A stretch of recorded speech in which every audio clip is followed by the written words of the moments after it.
Figured I'd show you this headlight just so you know how they're put together. There's not much to them, but so this is the reflector that's in here, and this is the, I don't know what you'd call it, the lens cover that goes on over it. And there's a piece of glass here, and this piece of glass gets put in here like this. They got these squares on them, and they line up to these tabs, and then these tabs are just bent and they hold this against this steel piece here. And then what you got is you've got this piece of this kind of rope looking material, and this goes around here like this, kind of like a gasket. And then this is, with the glass in here, is pushed against that. And if you look in back of this reflector, you see this wire that goes around, and these are bent out like that. There's 1, 2, 3, 4 of these, and that acts as like a spring pushing this out, so that puts force on the glass against that rope, and it makes like a quote unquote sealed surface. How sealed it is up for debate as far as I'm concerned, but that's it was something that worked pretty good for him at the time. So, and that's what that's all about. And there's a this is where the bulb goes, and this goes inside here, and this adjusts in and out, and then the back is where the wire comes that hooks to it. So, but that's what the light looks like, you know, in a nutshell. I got to take and bead blast these and paint them. All right, I just wanted you to see them lights, and that's it. And I thought I'd show you what I'm doing here with the headlight. So I bead blasted these headlights. Now this one isn't bad down here, the threaded end. This end is what goes into the piece on the Model T that hooks to the frame. There's a hole in it for the headlights, one on each side, and it's also the fender bracket, front fender bracket. But the hole in it's down by the frame, and that's where these headlights mount. So these are all apart, and I bead blasted them. And this one here, you can see the thread's not bad. It's pretty good shape, and it's got the hole through it there for the cotter pin. The nuts go on it nice. Now this one here was not so good, so you can see I've cut it off there, and I'm in the process of drilling it. And I just wanted to show you what, you know, like this is what the thread looked like on the end of that. It was all munged up. There's the hole, so that you can see where it busted off where that hole is, and that's where the hole is for the cotter pin after you put the castle nut on it. It's a 1/2 inch 20 thread, and this 2/3 of this that was sticking out there, the threads are no good. So there was only a couple of threads holding that, and geez, I don't want that falling off when I'm driving down the road. So the only thing I can do, I had to figure out how do you hold something like this in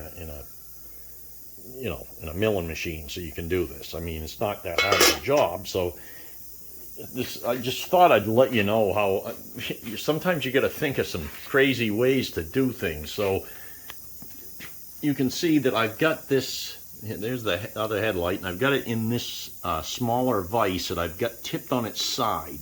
So this is actually a grinding vise, but I got it tipped on its side, and that allowed me to bring that, because that curves down like that there from the light, and you got to be able to hold this, and this will clamp nice and tight. So I get that held in this vise, clamped on this table, and I had to. So when you do that, you got to swivel the head out. Now normally the head is, if I'm standing here, the head's straight, so it would be right in line like this. But you got it. So this light, you can see it goes down below that surface, so you can't put that in the middle of the table. You got to hang it out on the end. So I got this hanging out on the end here, and I swiveled the head, and then I tightened it up, and I picked this diameter up here, so I'm putting the hole in the center of this. and that's a 1/2 inch 20 thread that goes through that. It's a male thread. I'm going to put a 3/8 24 thread in here, a female thread, and I'm going to make a piece that's got the 1/2 inch 24 with the hole in it for the castle nut, so I can put a cotter pin through it. And I'm going to put a 3/24 thread on the other side of it and thread it into this. Because if I go 1/2 inch on this, it doesn't leave you much of a wall here, and I'd rather go with this here. So I think what I'm going to do is I'm going to put a 3/24 and probably Loctite it in with some red Loctite, and maybe even put a small roll pin right through the whole business here, because this goes into a diameter, so the roll pin ain't going to be able to come out, but it probably wouldn't come out anyway. But I could put a pin in that, but I'm going to Loctite it for sure. And then I'll have the 1/2 inch 20 sticking through, and that'll allow me to reef up on that. So I just wanted you to see this, just so you can get an idea of some of the things I go through here. You know, it's sometimes the only way I can think of the way to do it. So, but I think it'll work okay. But I just figured I'd show you this a little bit, and I'm going to drill that out. So that's a letter Q grill, and that's the size drill you use for a 3/8 24 tap. So let's see, we'll get on with this here. Put that in low speed.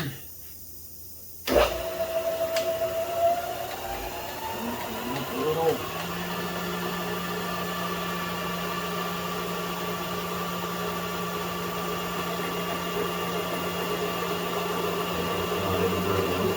Already got a 1/4 inch hole in it. I started out with a small hole.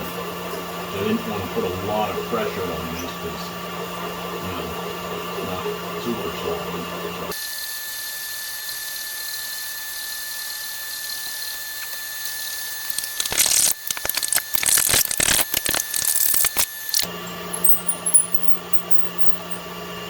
There.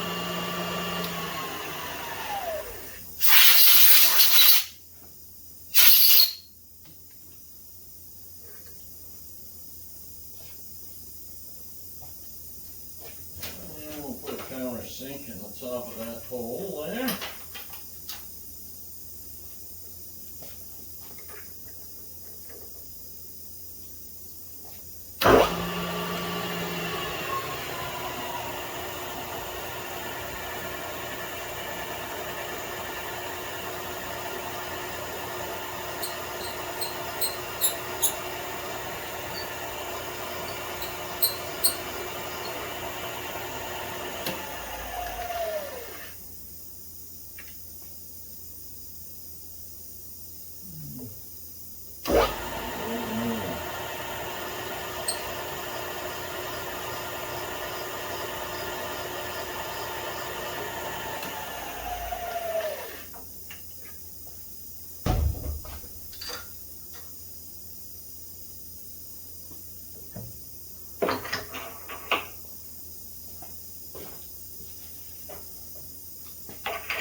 Tap. Let's see.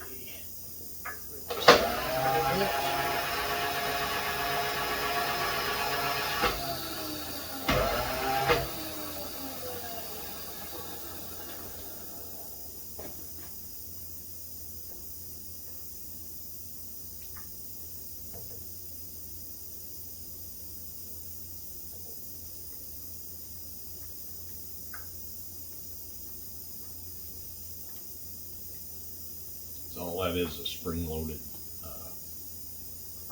point, and that just holds in the back of that tap handle, so the tap will run a lot better than if you try to just do it by hand.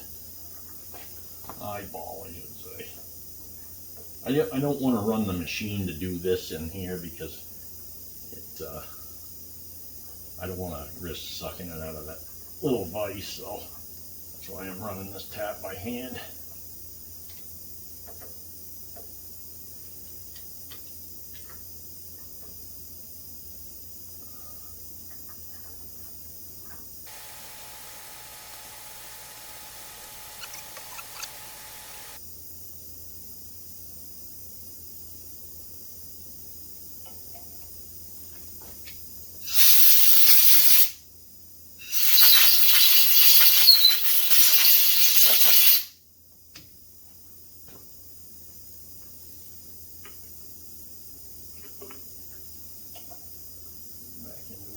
Tap, make sure I got as far down as I can with this starting tap. There, that's bottom. And I'll put a bottoming tap in there. Just take them last couple threads out, because the plug tap has 2 threads that are partial threads.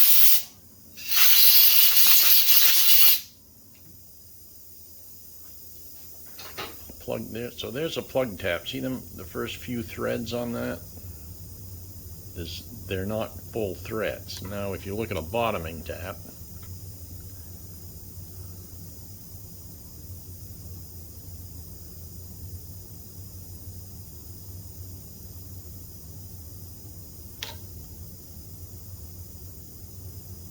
there's a bottoming tap. See, there's only like 1 thread there that's not full.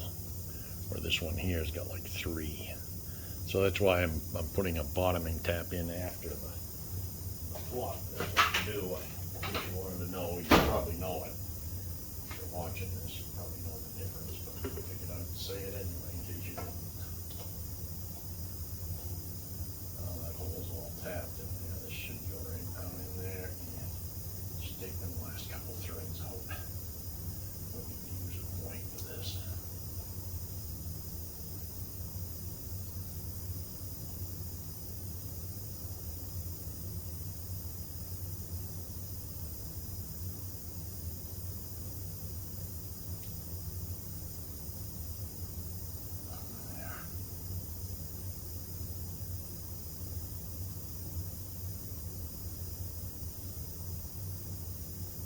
There. We're good to go.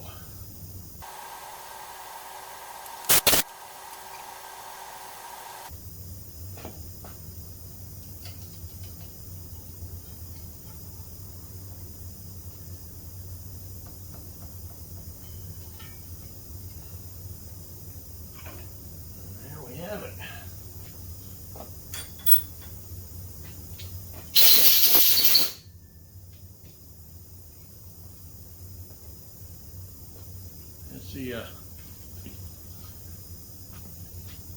See, I got the tapped hole in that in the end of this. Now I can thread a 3/8 24 thread into here and bottom it out, and then the outside of it, the part that hangs out of here, will be 1/2 inch 20 like the. I'll make that up in the lathe over there, and I'll have that, and we'll be good to go with the headlight. All right, I just wanted to show you that. Show you what I'm up to here. I'm getting ready to thread this. I just wanted to show you how easy it is to thread on a CNC lathe. This isn't like a big, high production slant bed CNC lathe. This is more for a tool room use.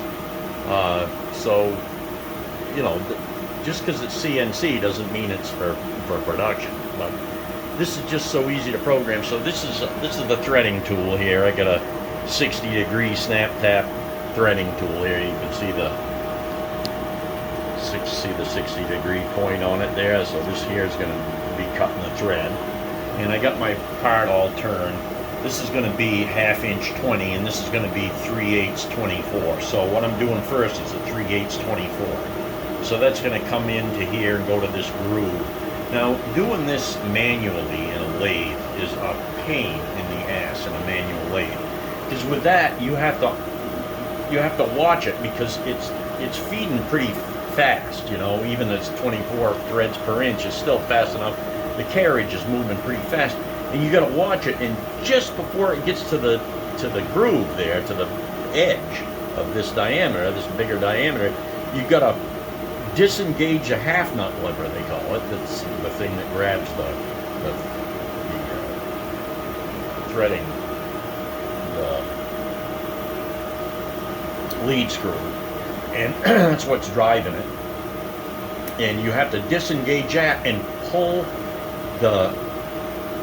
this axis out of the diameter when that's cutting. So, but with this, it's all computer controlled. And the other thing is, you have to look at the threading dial, and you have to start it, depending on the number of threads per inch, you start it on the 0 or the 1 on the threading dial.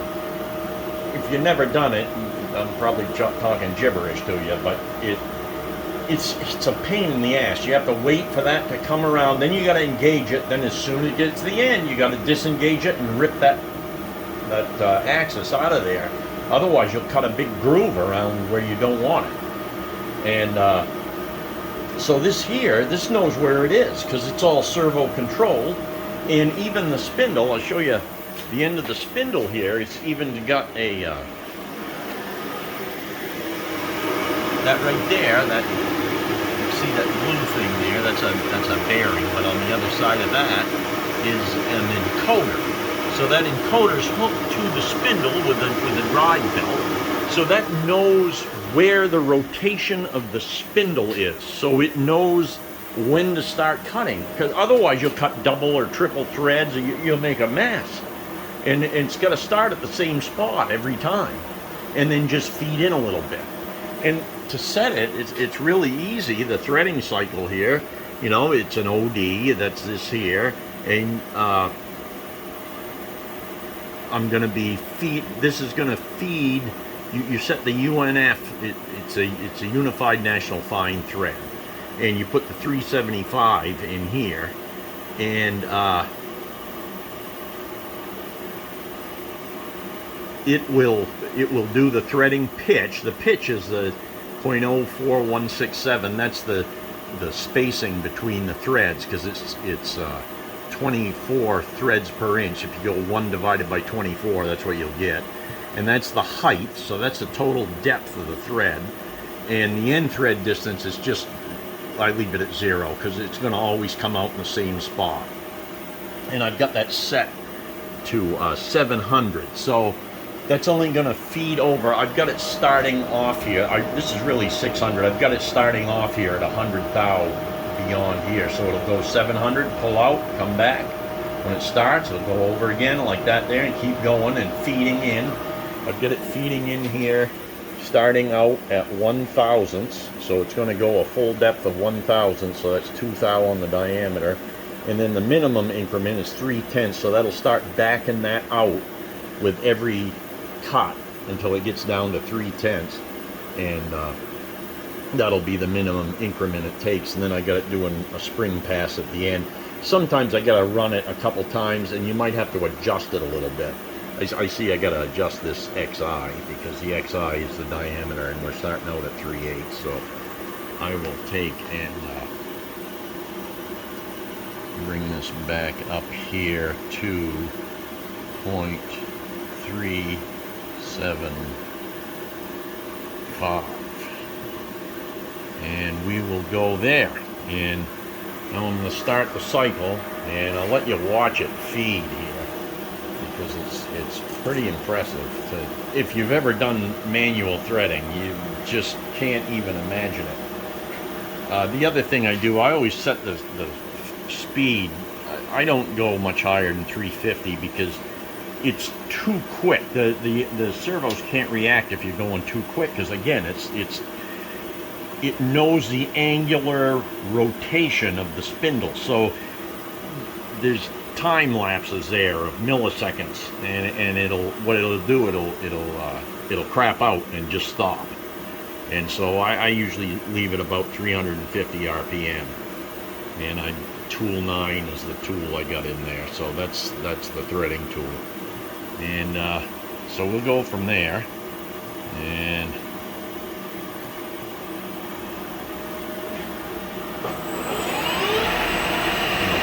put a little bit of oil on this. I just wanted you to see this. I just let it take a couple passes.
The diameter is 345.7. Now this time it'll be 345.1.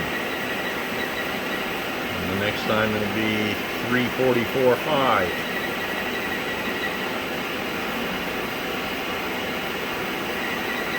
$343.9.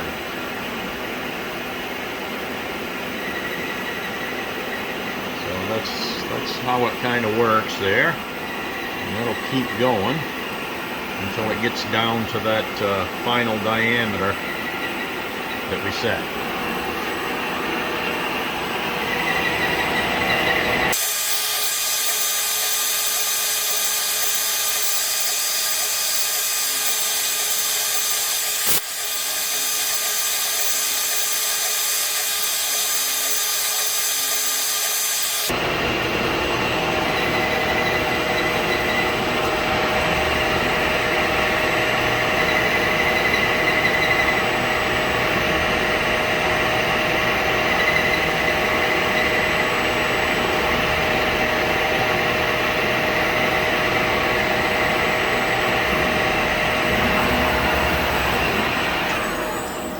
And we'll see what we get here. Sometimes you got to take a little bit more, and sometimes not.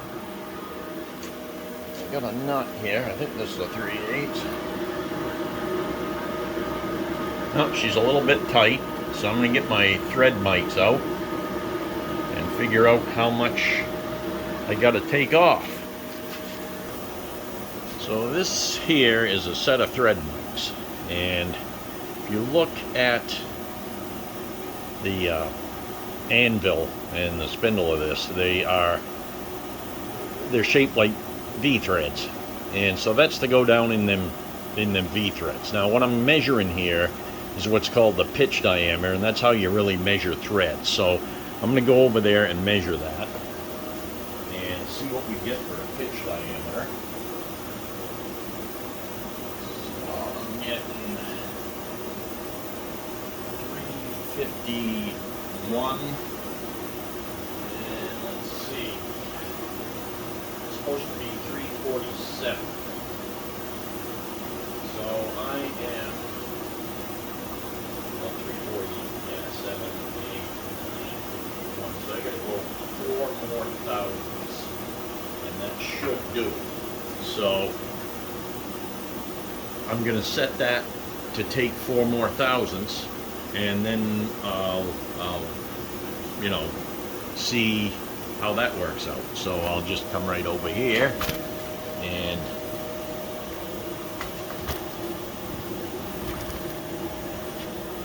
so what I did was I set this, I had that set it starting out at 375. I wanted to take 4 more thou, so I set it to start out at 371, and it'll go the same depth and everything as before. It'll just now be starting out at 371. And also I'm going to go down and change how much it takes, because I'm going to go 2.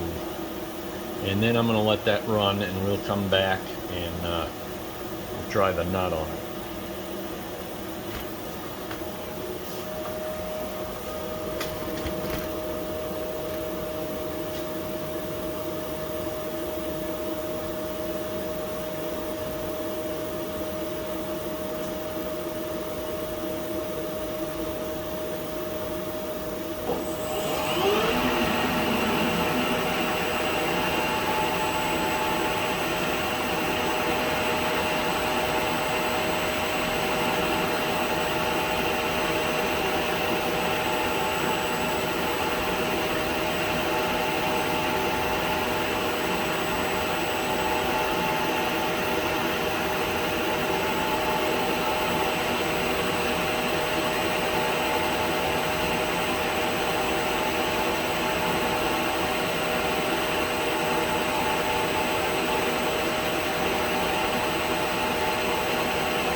There we go. There's a 3/8 24 nut, goes right on.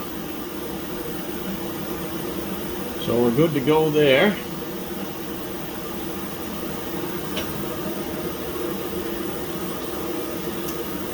And now I'm going to set up and I'm going to do the 1/2" 20 right here. There, now I'm doing the 1/2" 20 thread right there. That's cutting the bigger one there.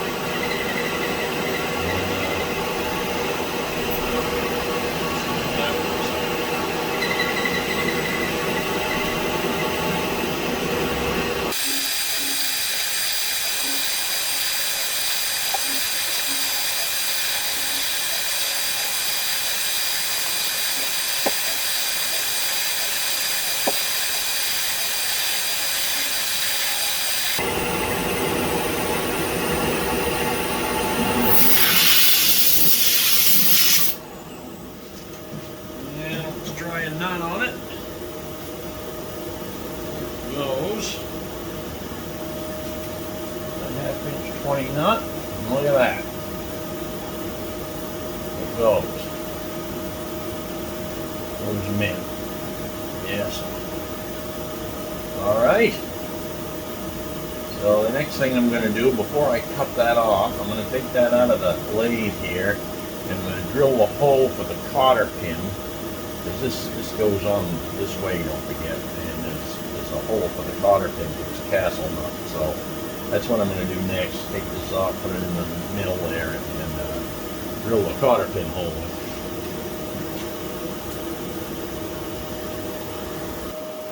in. And so here we have the piece right here. I got the hole drilled through it there for the cotter pin, and there's the headlight that we tapped there yesterday. I'm just going to put a drop of this high strength Loctite on here so it'll hold that thread inside the headlight there.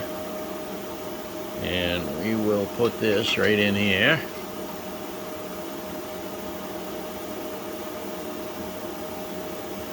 And take this Allen wrench right here, put it in this hole, and tighten her up, and there we have it. Now we've got the stud replaced in this, so trying to get that to focus. It will not focus. This thing sucks when it comes to focusing. So that's kind of what it looks like right there. And here's the other one, so you can see they're pretty similar. There's the one that was okay. This is the one we replaced. So now we've got equal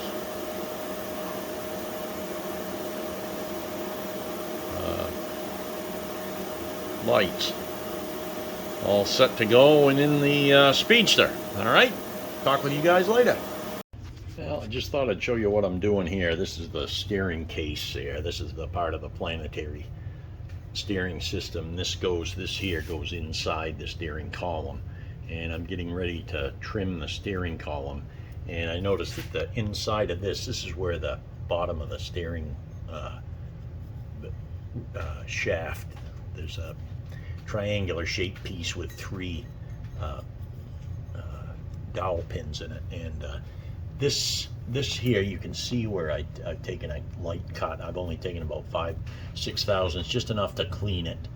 And this groove right here, this is for one of the pins is longer than the other, and it goes down in here, and that limits the travel of the wheel so that you don't oversteer it. And that's what that is. But this was all bunged up here from the ill-fitting rod pin that was in that steering shaft. So I just wanted to show you this little setup I did. I found a gauge pin that wound up being a press fit into this, and I just pushed it in here a little ways. It's not tight. I'll be able to pull it right off. And I put the gauge pin in a collet in the lathe, and I put this on it, just slipped it on, and it's enough friction to hold it, because I only took a couple of thou at a time. Like I said, I only really had to take, I think it was a total of 6-7 thousandths to fully clean it, and that's all I wanted to do, just to get that surface so I can measure. Now I got to measure on the surface plate from that face that I just machined, so that face to this face right here, and then I'll know how much almost how much I got to trim off, because I've got the steering shaft set up in the speedster. And if I can get this off,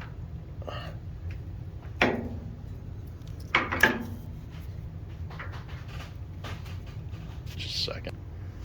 Yeah, there's a gauge pin. It wound up being a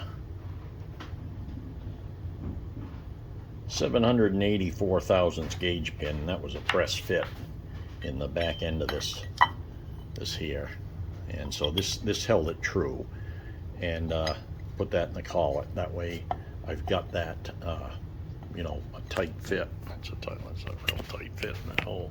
And that gave me something to locate that onto, and so that surface is square to that. And so here's the shaft in the column, and that's about where it needs to be to fit the pitman arm on the end of that and have it come out right. If you look at the pitman arm, needs to fit on here, and this is, again, it'll be like this will be turned down, but this is how it fits. It's on that taper, so that fits about like that, and you got like 3/8 of an inch clearance between this face and the face on that, and that's about right. And then that obviously hooks into this bar here, this drag link, I guess they call it. And so that's about where that belongs. Now I could be off, you know, a 1/16, and it's not going to bother anything. But so that tells me right now that when this piece goes into this steering column, it sits flush, basically. This face right here, the top face here, and then you can see the rivet holes. This goes into there, right up to there. So I need this, the bottom of this, that's what rides on that. And this needs to be the distance from here to from the inside face I just cut to this face here, minus this distance right here. I'll measure that. It looks like it's probably about 1/8 of an inch. So it'll be basically that minus 1/8 of an inch, and then I'll know how much I got to trim off this to get this in here, and then that'll have enough room. This'll be sticking out of here. So I just wanted to show you what I'm doing, and you can see I got it mounted on the firewall. There's the firewall. It's all stained. I decided to stain the firewall because I just wanted to try it. I got the holes in it for the coil box. That's something else we gotta discuss at some point. We gotta rebuild the coil box. This is the old coil box over here. She's pretty ratty. And, you can see that there. It's a mess, and you can see the wood's all rotted on it and stuff from sitting for so long. And I've got a coil box rebuild kit. There's the new wood and this new ceramic and all of the wiring and all that stuff for it. So I'm going to be getting to that next. I got to take that all apart. I'm going to bead blast this here and paint it red, because I was going to paint it black, but since I got the firewall is like a dark wood, I think it'll look good, because that box sits right here in the inside of the car. That will sit here, and the ceramic pieces come through to here, and that's what the plug wires are hooked to. And that will sit there, and I think it'll look good red, you know, beside the red steering wheel. So that's what I plan on doing. And I gotta somehow mount this switch block here too, but I'll get to that when I get to it. But I just wanted you to see what I'm doing here, so I got that taken care of. And what else did I do? Oh, I got this brass trims all cut. This is a channel that goes on this firewall like this here, and there's another piece. There's one on each corner here, and that goes around this. I gotta glue it on, and I got that to do. I still obviously got to do the seat cushions and stuff, but as far as the seats being mounted, they are. I haven't gotten to the tank yet. I have gotten to the tool kit. I've got that painted. I should say primed. I haven't painted it yet. I'm going to paint it red.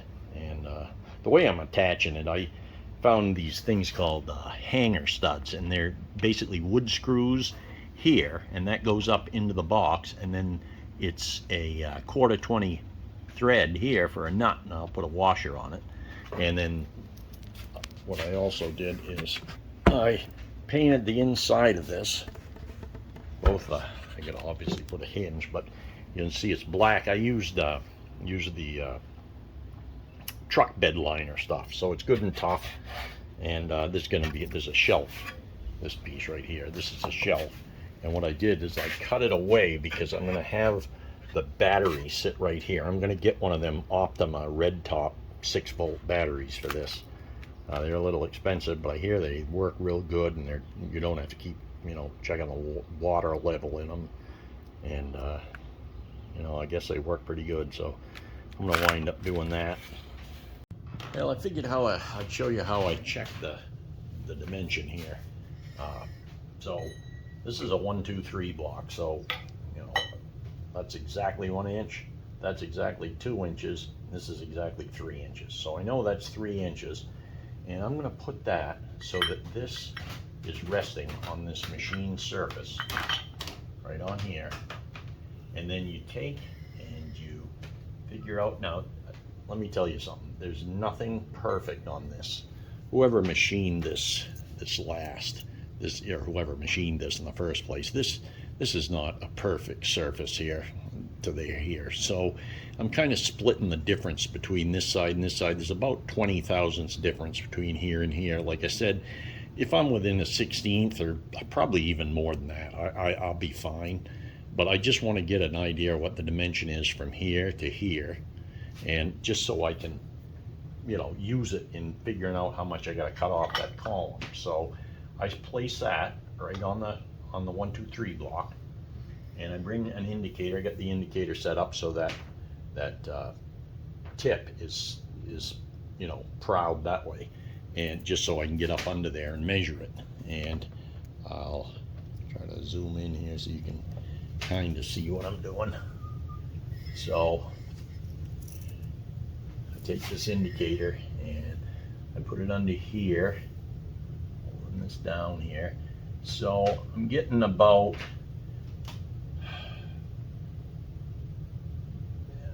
I'm going to set this on this 10 right here. So right now that's on plus 10 on that side.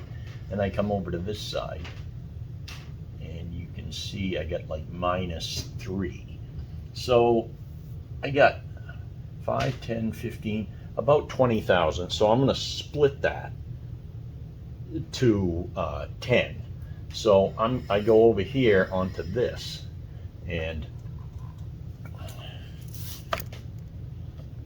what I do is I find one of these that's, so you can measure either on this face if you're going that way, or on that face if you're coming up. And so I put this up and under here, and then I bring this down here.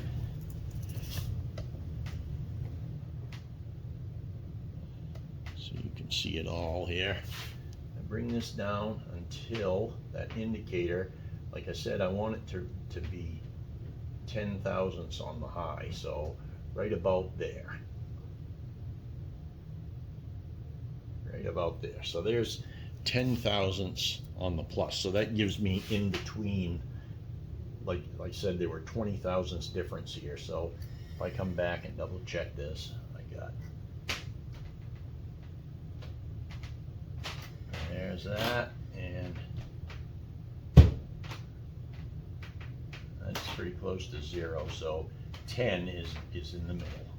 It's close enough for what I'm doing here. So that's what I got it set, plus 10.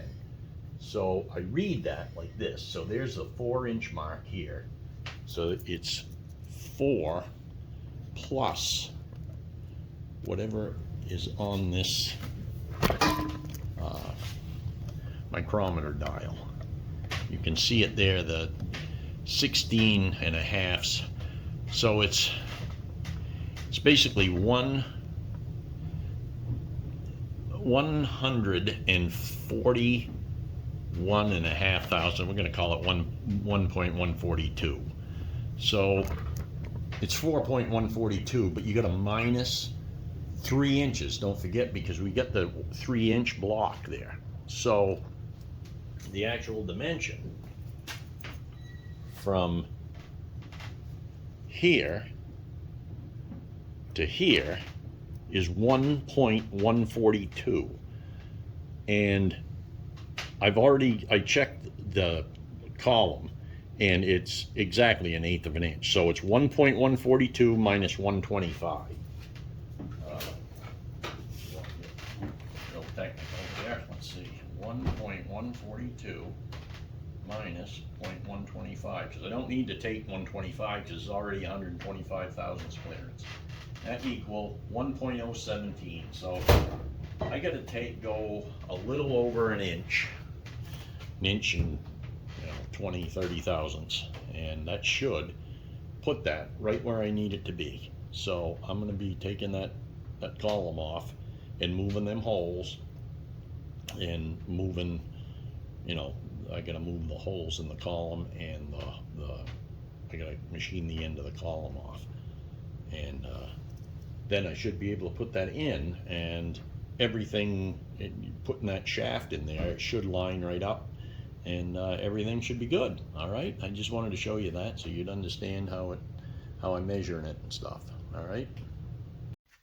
Well, I just figured I'd show you what more I got going on here. So I shortened the column. So this is the piece that I cut off the end of the column when I measured this piece here, this bronze piece. The distance there that I had to get, I had to move these 1.05 inches, so 1 inch, almost an inch and a 16th is 62 thousandths, so 1.05. And so what I did is I picked up these holes in there and I moved them 1.05, and then I drilled the holes, and then I cut this off, and that way this all went back on and these rivets went in, and I was able to repeat them over. You know, they go through there, and that's the bottom side, if you can see it there. And I got to touch this up with paint a little bit, but I needed to get this all fit in here. So I've got that fit in. This is all fit in here. I've got the crank on the on both the, this is the throttle lever. When I move the lever up here, it moves that there, and that'll drag that. There's a piece that goes through there and hooks to the carburetor. And then the one down here, this is the one that hooks to the this thing here, the oh God, I can't, man, my mind goes blank. The timer. So that there is what controls the spark advance anyway. And this is all in here, and this is I got these springs in here, and this is all back through the firewall here and all hooked up. And I'm just getting ready to put, I got new gears in here in the planetary steering box here, whatever you want to call it. And so that makes that spin slower. It makes the whole shaft spin slower when you crank the steering wheel around. You know, this key goes in here, and then the steering wheel goes on here, and I can show you before I cover it.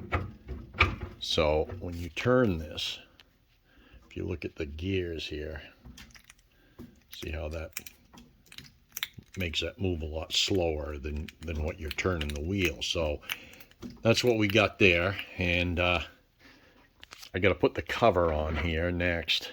And this cover looks like this, and this just screws on here.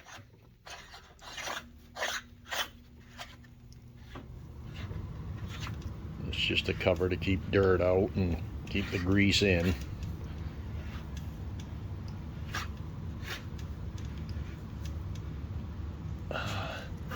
And I've got a strap clamp here I can use. Why don't I put this right on the tripod here, so not dragging you around.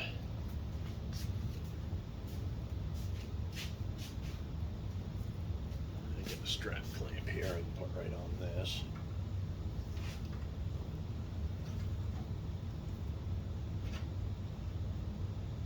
I think that's it. I think that goes around again.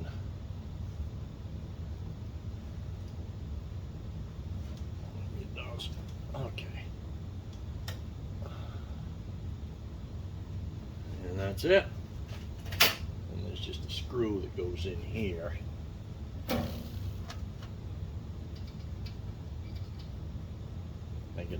I gotta redo the steering wheel. I gotta paint the spider and stuff.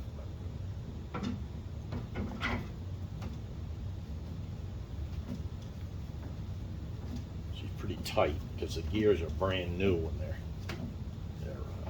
tight in there. That'll work into it. All right, I just wanted you to see that. And I'm gonna put the Pitman arm on here. This is the new Pitman arm that goes on the end of the steering column, basically. And I've already got the key is already in here. I put the key, goes in the back side. You can't see it from here, but and this goes on, and I got the nut is right here.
there, and we'll be good.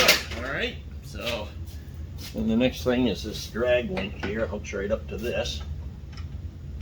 So I gotta take that cap off and get that hooked up. Then the steering wheel will be hooked to the wheels, and we'll be on our way.